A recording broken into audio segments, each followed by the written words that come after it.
Assalamualaikum warahmatullahi wabarakatuh. Hai semuanya, balik lagi bersama aku Andri.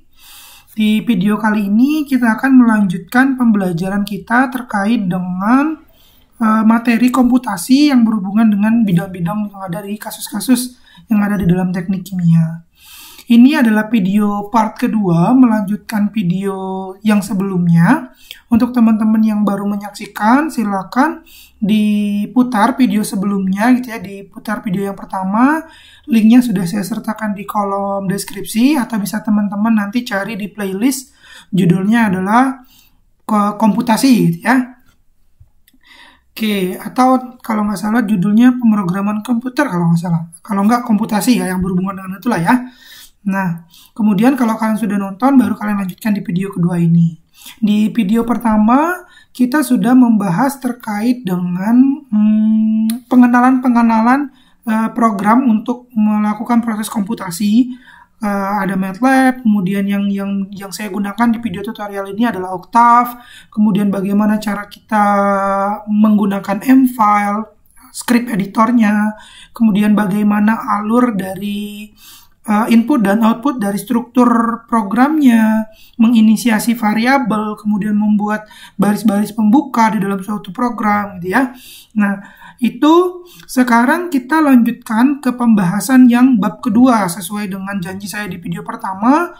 Di video ini kita akan membahas kurang lebih terkait dengan matrik dan komputasinya. Jadi karena MATLAB itu berasal dari kata metrik laboratori gitu ya. Jadi kita harus paham dulu, kita harus tahu dulu cara mengoperasikan matriksnya, atau enggak cara membuat matriksnya, kemudian cara memanipulasi matriksnya gitu ya.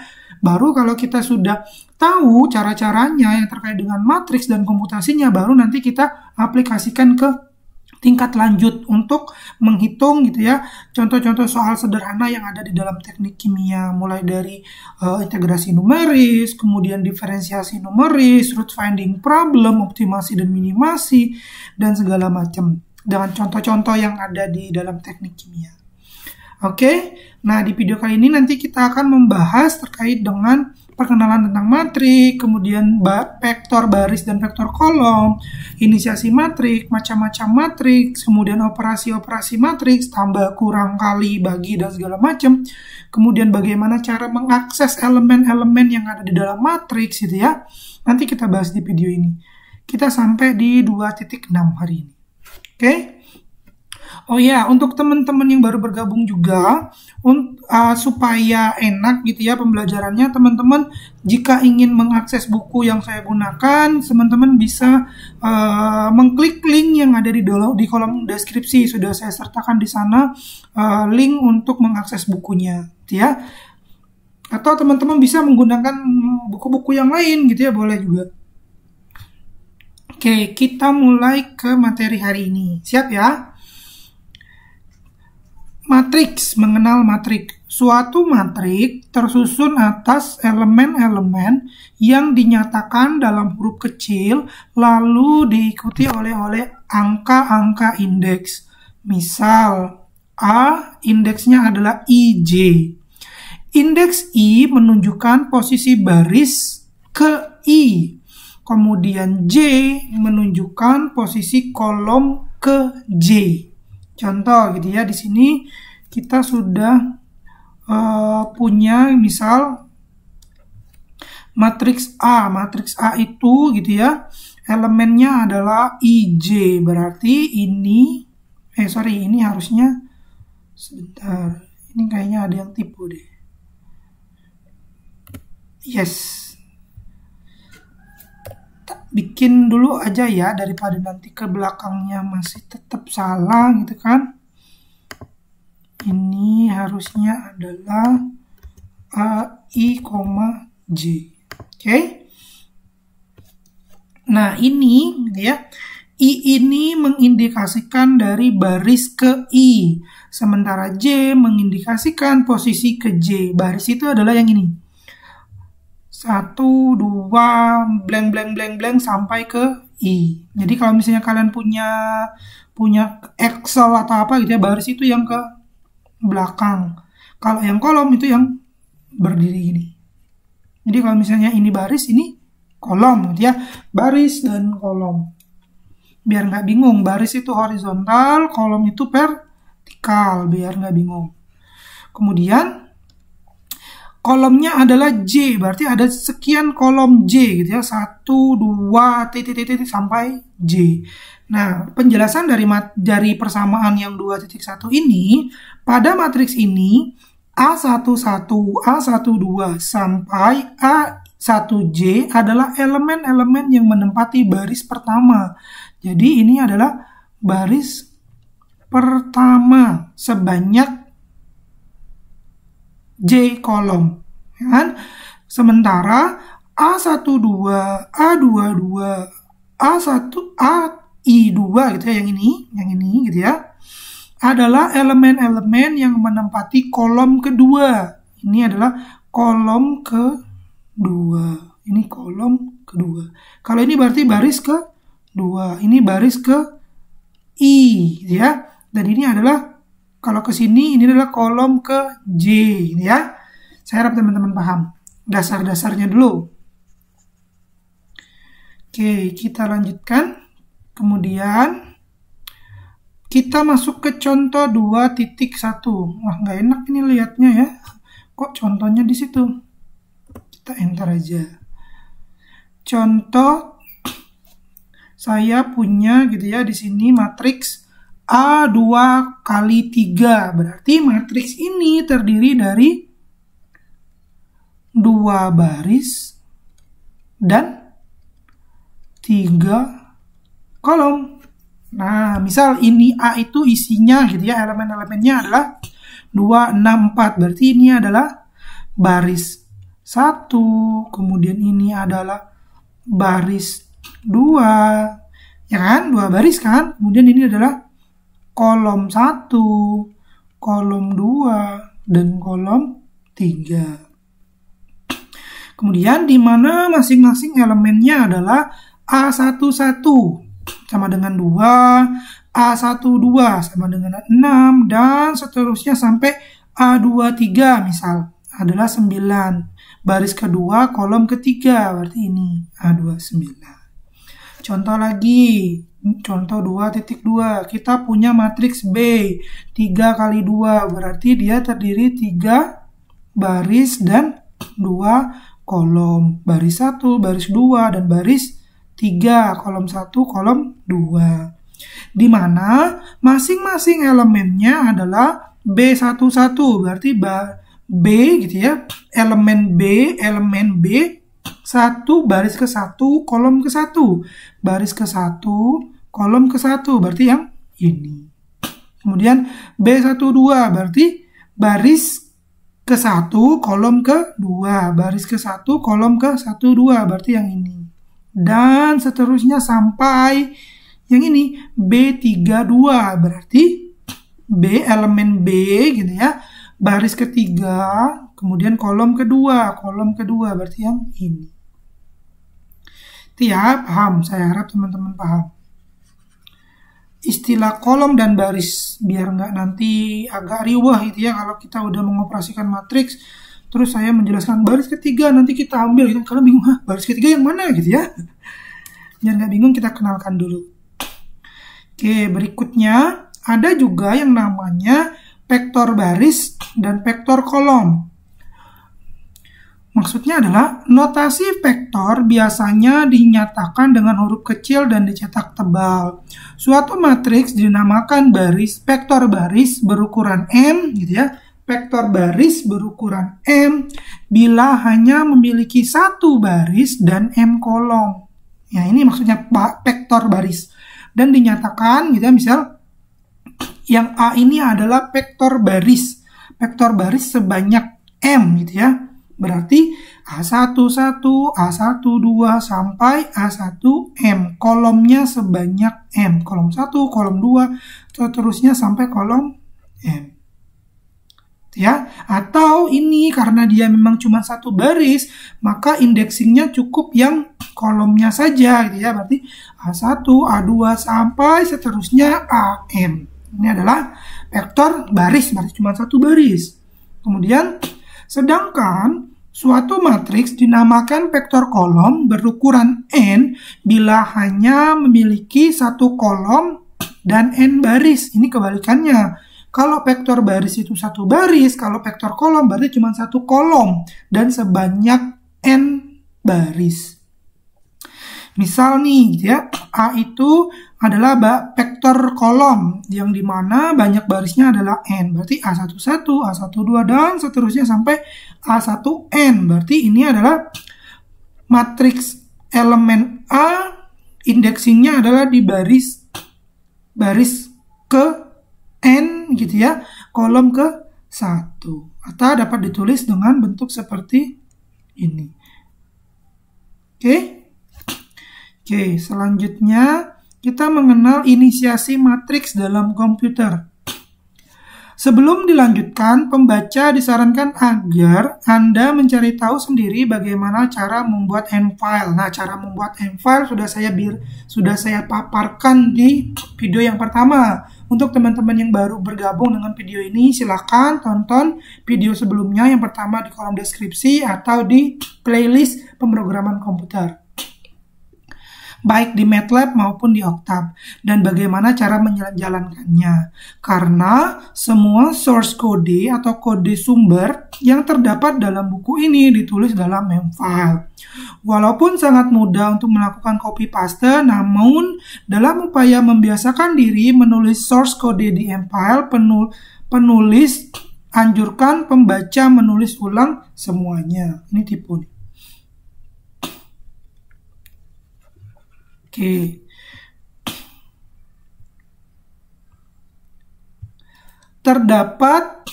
Dalam MATLAB terdapat 3 cara inisiasi matriks. Cara pertama sesuai dengan contoh 21. Contoh 21 tadi yang di atas. Contoh 21 tadi contoh yang ini gitu ya. 2, 6, 2, 6, 4, 3, 8, 9. Kita mau membuatnya dalam suatu program MATLAB atau program Octave gitu ya. Gimana caranya? Berarti kita bisa menggunakan 3 cara inisiasinya. Yang pertama gitu ya, seperti biasa kita masukkan baris-baris pembuka, kemudian baru kita masukkan matriksnya gitu ya. Berarti A11, berarti ini adalah matriks A yang elemen baris ke-1 dan kolom ke-1-nya adalah 2. Matriks yang ini gitu ya, baris pertama, kolom keduanya itu adalah 6 dan seterusnya gitu ya. Baru nanti at the end kita kasih nilai A buat menampilkan matriksnya gitu ya.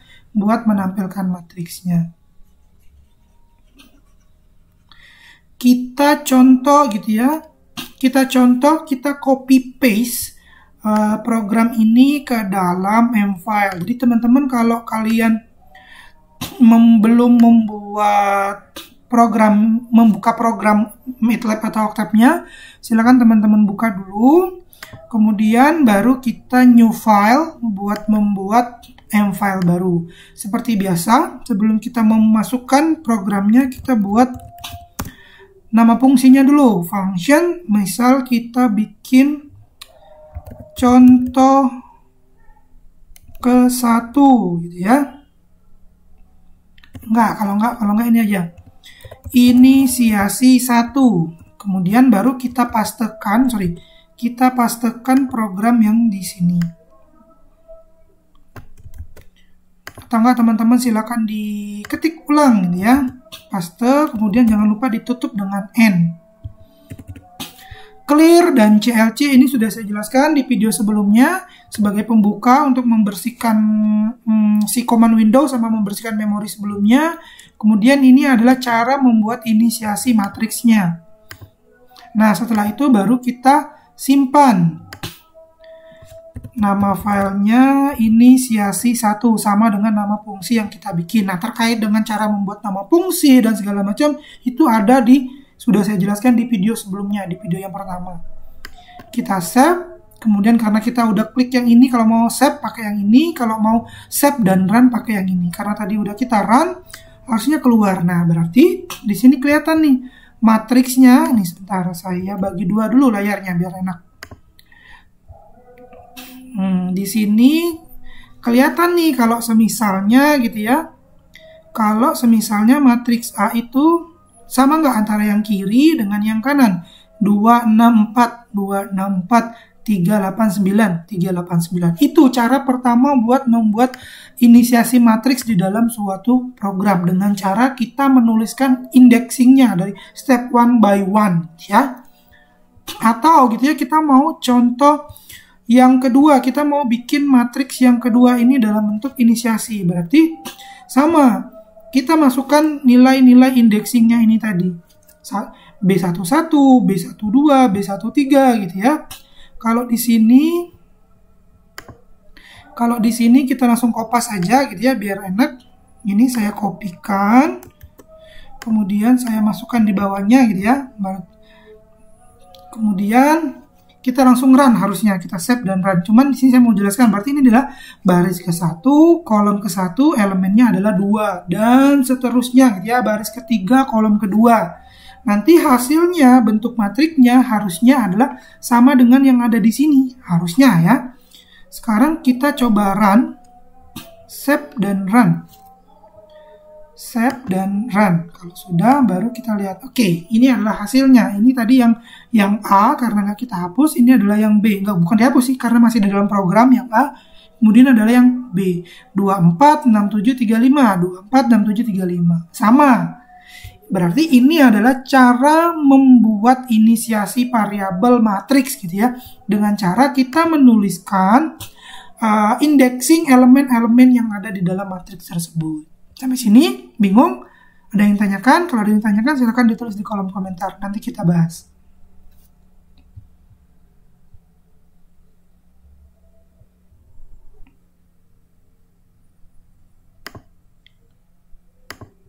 Oke, berikutnya itu cara membuat inisiasi variabel yang ada di dalam matriks gitu ya. Cara yang pertama dengan kita inputkan satu persatu dari elemen-elemennya.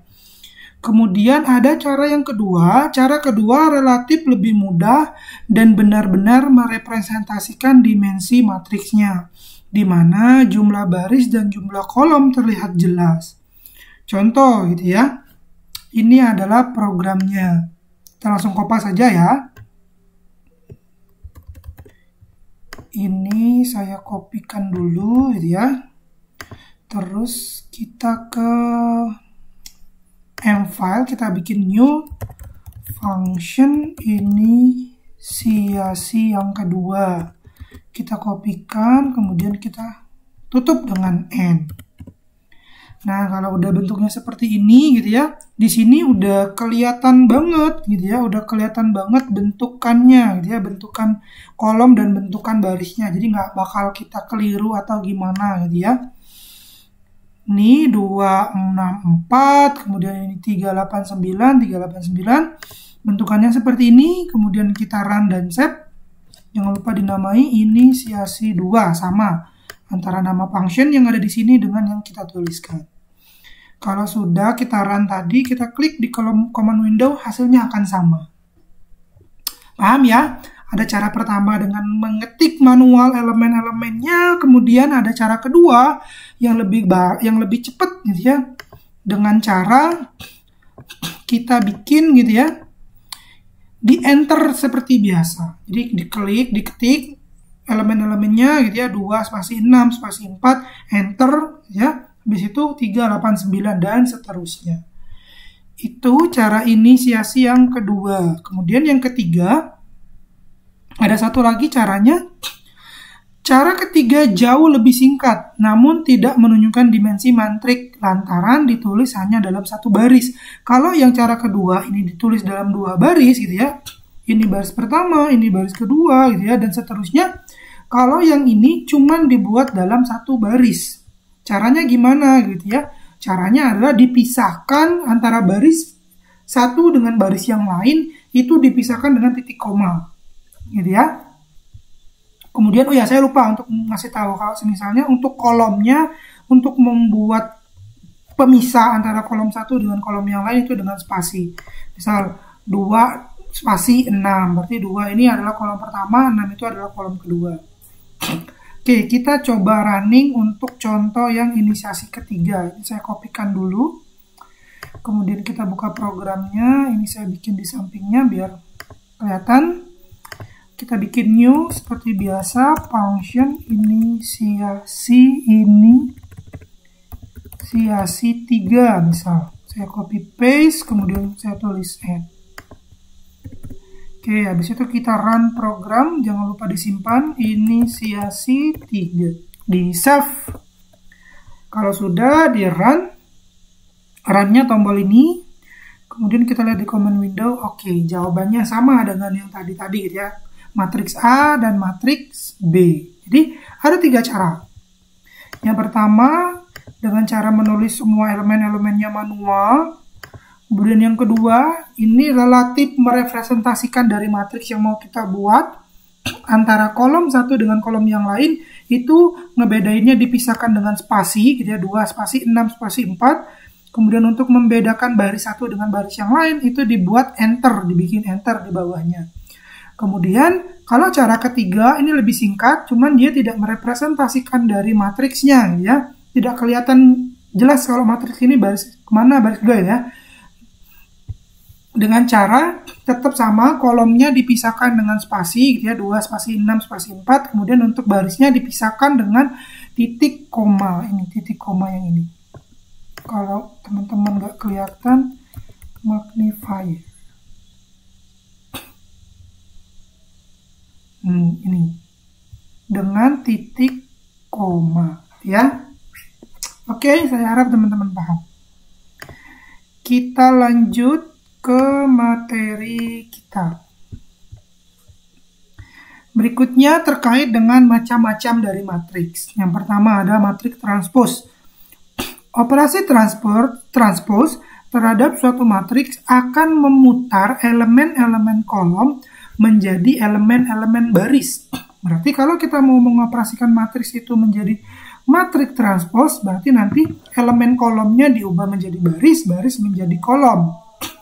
Notasi matriks transpose adalah A pangkat T besar atau A pangkat T kecil gitu ya. Kalau di matematika itu dinotasikan dengan T pangkat T, sorry. Contoh gitu ya.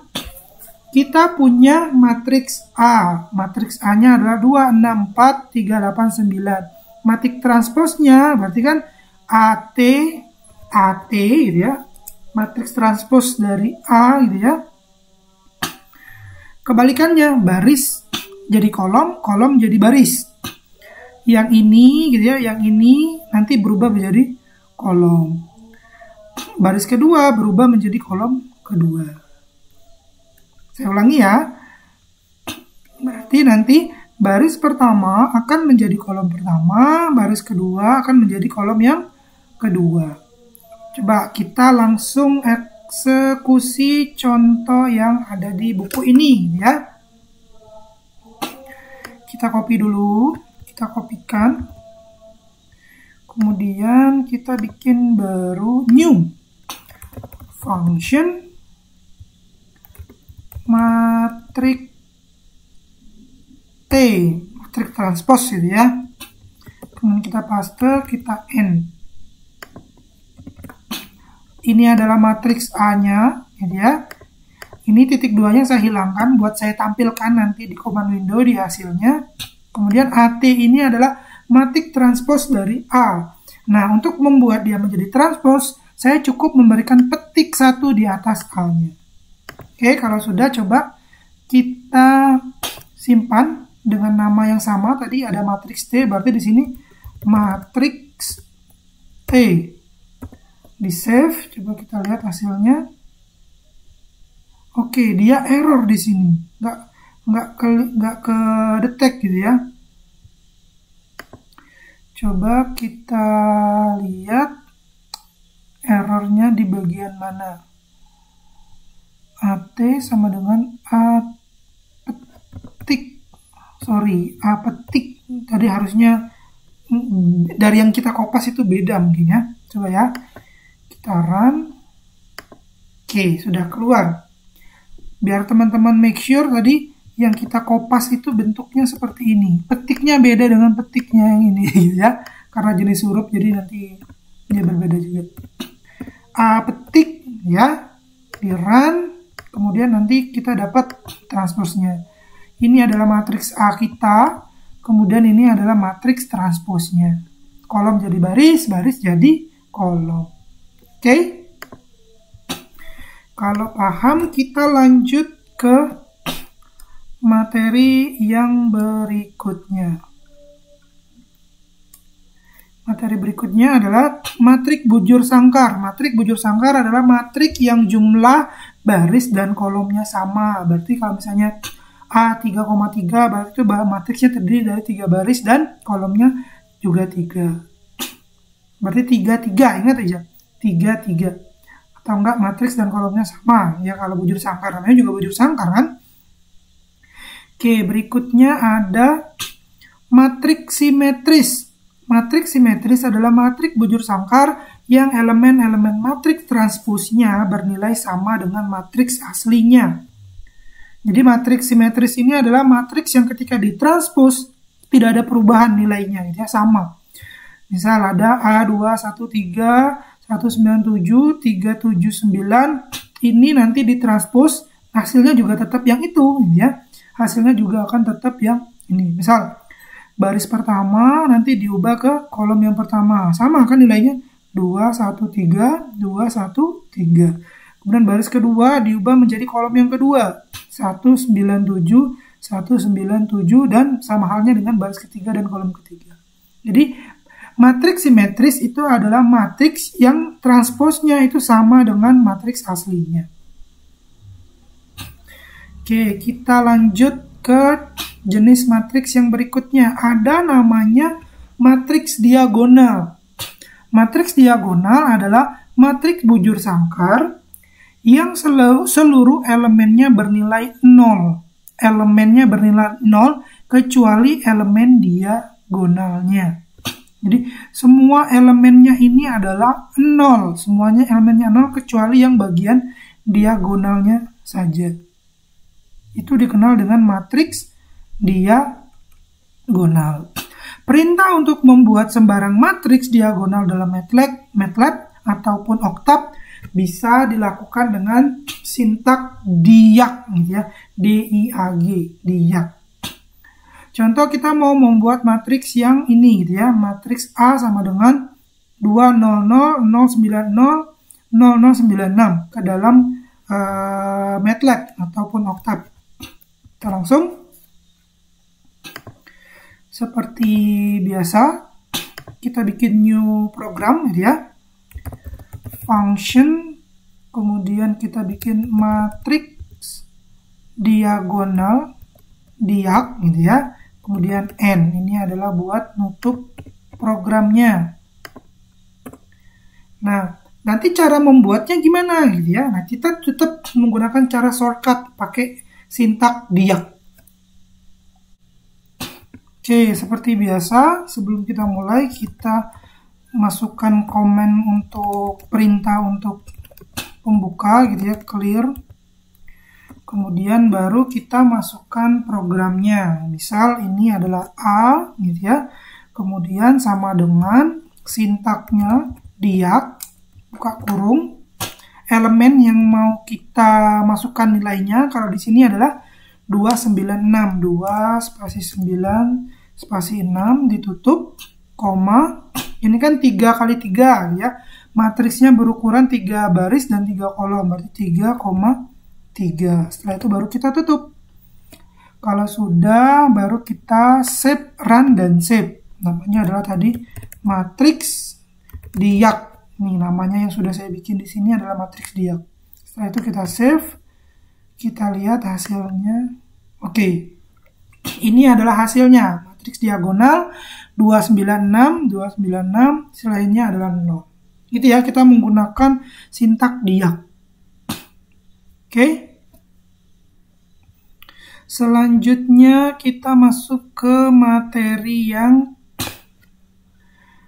matriks identitas diagonal. Matriks identitas diagonal berarti ini adalah matriks diagonal tapi identitas. Maksudnya adalah matriks identitas adalah matriks bujur sangkar yang elemen-elemennya, semua elemennya bernilai 0, kecuali elemen diagonal yang seluruhnya bernilai 1. Ya, yang nilainya 1. Ini adalah matriks identitas diagonal ketika nilai diagonalnya itu 1. Cara membuatnya seperti apa ya? Sama ya. Caranya dengan menggunakan sintak diagonal tadi, cuman bedanya kita isi dengan 1. Misal B sama dengan diag, masukin 1, 1, 1, matriksnya berukuran 3 kali 3, baru kita save dan run. Harusnya keluar. Oke, ini adalah matriks identitas diagonal, kali ini adalah matriks diagonal. Paham ya? Oke. Kita lanjut. Operasi matriks, penjumlahan dan pengurangan matriks. Operasi penjumlahan dan pengurangan pada dua buah matriks hanya bisa dilakukan bila kedua matriks tersebut berukuran sama, tanpa mempedulikan nilai elemen-elemen masing-masing matriks. Operasi penjumlahan dan pengurangan antar matriks bisa dinyatakan dalam indeks masing-masing dari kedua matriks tersebut. Misalkan operasi penjumlahan matriks A dan B berikut ini. Matriks A dan matriks B. Jadi, ketika kita mau menjumlahkan dua buah matriks atau lebih, itu syaratnya adalah kolom dan barisnya harus sama. Berarti, kalau seperti ini gitu ya, kalau kita mau menjumlahkan A dan B, misalkan hasilnya nanti C, A tambah B itu adalah C, berarti nanti logika program yang kita jalankan ya adalah A11 ditambahkan dengan yang B11. Kemudian A12 ditambahkan B12, jadinya ini. Itu alasannya kenapa ketika kita menjumlahkan matriks, kolom dan barisnya harus sama ya. Kalau dia nggak sama nanti yang ini dijumlahkan, kalau ini nggak ada gitu ya, nanti ini dijumlahkan dengan siapa? Nanti nggak bisa running nanti programnya. Jadi kurang lebih seperti itu. Kita langsung eksekusi ke contoh. Contoh ingin dijumlahkan dan dikurangkan, misal matriks A dan B sehingga diperoleh matriks C untuk penjumlahan dan matriks D untuk pengurangan. Seperti berikut ini, kita punya matriks A-nya ini, matriks B-nya ini. Ya, nanti untuk inisiasi matriks A, B-nya terserah mau cara 1, cara 2, atau cara 3 yang tadi. Kalau saya lebih senang cara yang ketiga ya, cukup satu baris, nggak usah banyak-banyak barisnya. Ini adalah contohnya, ya.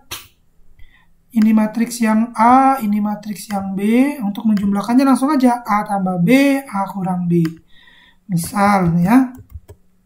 Ini saya kopikan, kemudian kita masuk ke editor buat bikin M-file, new. Jangan lupa function matriks TK tambah dan kurang, misal. Kita copy paste dan jangan lupa ditutup dengan N. Oke. Coba kita running, di save dulu. Namanya matriks tambah dan kurang. Di save. Kalau sudah save dan run, coba kita lihat hasilnya. Oke, kurang lebih seperti ini. Nanti dapatnya yang C penjumlahannya segini gitu ya. Kemudian yang D hasilnya seperti itu. Nah, kalau teman-teman kita koreksi gitu ya, bener nggak sih hasilnya segitu ya? Jangan-jangan salah lagi. Ini gitu ya, yang penjumlahan 2 tambah 3 harusnya adalah 5. Nah, ini makanya hasilnya 5. Kemudian 1 tambah 1 hasilnya 2. Ini hasilnya 2. Sama ya. Kemudian yang pengurangan juga 2 dikurang 3 berarti minus 1. Minus 1 dan seterusnya. Pasti hasilnya benar. Oke. Selanjutnya, materi yang berikutnya, perkalian matriks. Operasi perkalian dua matriks hanya bisa dilakukan bila jumlah kolom matriks pertama sama dengan jumlah baris matriks kedua. Ya, ketika kita mau mengalihkan matriks, syaratnya adalah jumlah kolom matriks yang pertama, itu harus sama dengan jumlah baris matriks yang kedua yang mau kita kalikan. Kalau yang tadi penambahan dan pengurangan, itu jumlah baris dan kolomnya harus sama, baris dan kolom, berarti kan dua-duanya harus sama. Kalau perkalian matriks, kolom yang pertama harus sama dengan baris yang kedua. Jadi kedua matriks tersebut tidak harus berukuran sama seperti pada penjumlahan dua matriks. Tanpa memperdulikan nilai elemen masing-masing matriks, operasi perkalian antar matriks bisa juga dinyatakan dalam indeks-indeks, kurang lebih seperti ini. Misal ada matriks A, matriks B gitu ya. Kemudian untuk hasil perkaliannya kita misalkan dengan C. Nah, di sini artinya adalah gitu ya. A kali B berarti ini dikalikan dengan ini, ditambahkan dengan ini, dikalikan dengan yang mana? A12 dikalikan dengan yang ini, ditambahkan dengan ini, dikalikan dengan yang ini. Atau sederhananya biar enak melihatnya gitu ya, kalau misalnya saya punya B-nya saya bikin gambarkan di sampingnya ya. Saya bikin di sampingnya. Dikalikan dengan matriks B, B11, B12, B21, B31, B22, B32. Yang ini yang B saya pindahin ke atas, berarti nanti hasilnya adalah karena ini adalah barisnya 2, kolomnya 3, barisnya 3 gitu ya. Nanti hasilnya ini dikalikan dengan ini, dijumlahkan ini, dikalikan dengan ini, dijumlahkan dengan ini, dikalikan dengan ini. Gambarannya seperti itu. Itu untuk yang di baris sininya, untuk hasil yang sini. Kemudian untuk hasil yang di sebelahnya gitu ya, untuk hasil yang di sebelah sini, itu gimana? Berarti ini dikalikan dengan ini dikalikan dengan ini, ditambahkan ini dikalikan dengan ini. Seperti itu. Dan seterusnya. Oke, kita langsung eksekusi ke contoh gitu ya. Misal saya punya matriks A-nya ini, B-nya ini gitu ya. A-nya ini, B-nya ini. Cara mengalikannya gimana? Ya udah, langsung aja gitu ya, A kali B. Contoh, ini saya copy paste biar kita nggak ngetik ulang gitu ya. Kita copy paste, kita masukkan ke editor, new tab. Sebelum saya copy paste, jangan lupa function matrix kali gitu ya. Baru kita copy paste, baru kita end. Nah, kalau sudah, jangan lupa disimpan. Matrix kali. Kemudian kita save. Kalau sudah save run, harusnya hasilnya keluar. Nih, dapatnya adalah 29, 33, 14. Nanti teman-teman coba hitung manual perkaliannya dengan menggunakan prinsip rumus yang ada di sini. Nanti hasilnya akan sama. Ya, untuk operasi perkaliannya cukup kita menggunakan icon atau simbol bintang ini. Kalau nggak kelihatan sebentar. Saya perbesar dulu ya layarnya ya, dengan cara ini bintang kalau mau perkalian. Oke, cara paham. Kemudian kita lanjut. Nah, operasi matriks matematika yang lainnya itu nanti ada penjelasannya di sini ya. Kalau tambah dengan tambah, kalau kurang dengan kurang, kalau kali dengan kali, kalau pangkat dengan petik pangkat seperti ini ya. Kalau bagi seperti ini, kalau bagi sebaliknya dengan seperti ini. Contoh gitu ya, tanda ini dengan tanda ini itu bedanya apa gitu ya. Contoh, kita ketik di command window aja ya, biar nggak keliru. Misal, A itu nilainya sama dengan 5, B itu nilainya adalah 10. Misalkan C itu adalah A bagi C itu sama dengan A dibagi B. Berarti kan C itu adalah A bagi B, berarti kan 5 dibagi 10, 0,5. Beda halnya dengan pembagiannya kalau tandanya kita miringnya dibalik. Misal D sama dengan A miring B. Nanti hasilnya adalah 2, kebalikannya. Berarti ini adalah D sama dengan B dibagi A. Ya. Sama juga hasilnya dengan misal E sama dengan B dibagi A. Nanti juga 2. Maksud dari yang tanda miring ini itu adalah kebalikannya. Dah, gitu aja sih, pengen ngasih tahu itu aja. Kemudian kita lanjut. Mengakses elemen pada matriks. Ringkasan mengenai bagaimana mengakses elemen pada suatu matriks disajikan dalam tabel berikut. Misal A1.2K, M. Berarti ini adalah penjelasannya submatriks A yang terdiri atas elemen-elemen pada kolom ke M dan baris ke 1, kolom ke M, baris ke 1 hingga ke K. Jadi barisnya itu adalah 1 sampai K, kolomnya adalah kolom yang M. Kita contoh, kita bikin matriks sembarang aja dulu ya kalian. Kita bikin di command window aja. A gitu ya, saya CLC dulu biar memorinya hilang. A sama dengan, saya mau bikin matriks sembarang dulu. 4, 5, 6, kemudian 7, 8, 9 misal. Oke, ini adalah matriksnya. Kalau saya mau mengakses elemen gitu ya, mau mengakses kolom tertentu, baris tertentu dari awal sampai akhir gitu ya, saya bisa menggunakan sintak yang di sini. Misal A buka kurung gitu ya, 1 sampai K, koma, mau sampai K-nya mau sampai yang berapa gitu ya, baris berapa gitu ya. Misal saya mau mengambil baris 1, 2, 3, berarti saya mau mengakses 1 sampai 3, M. Mau ngambil kolom yang mana? Yang ini, atau yang ini? Ya. Mau yang mana? Misal kita mau mengambil kolom yang pertama dulu. Jadi ditulisnya seperti itu. Nanti yang diambil adalah yang ini aja nih. 1, 4, 7.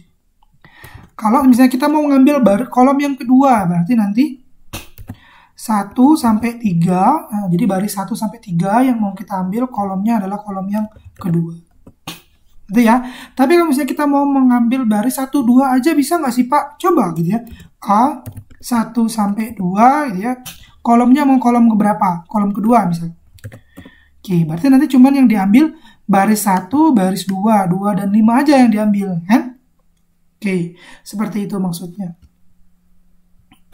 Atau misalnya kita mau mengambil yang ini nih, submatriks A yang terdiri dari kolom ke-1 dan ke-4. Kalau misalnya dia 2 dan 4 ya, kolom kedua dan ke-4.